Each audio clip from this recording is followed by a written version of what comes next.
Hey guys, in this video, I will show you how to view your email password in Outlook. All right, let's begin. First, it's important to know that you cannot view your Outlook or Microsoft account password directly. Microsoft doesn't provide this option for security reasons.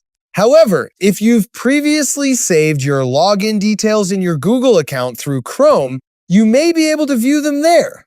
To check, open Google Chrome and click your Google profile icon in the top right corner. From the menu, select Manage your Google account.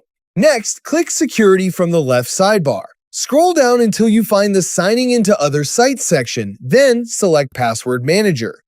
Once you're in Google Password Manager, use the search bar to search for Microsoft. If your Outlook credentials were saved, you'll see the Microsoft entry in the results. Click on it, then verify your identity using your device password, fingerprint, or PIN if prompted. After verification, Google will display the saved username and password. You can click the eye icon to reveal the password or use the copy button if you need to sign in on another device.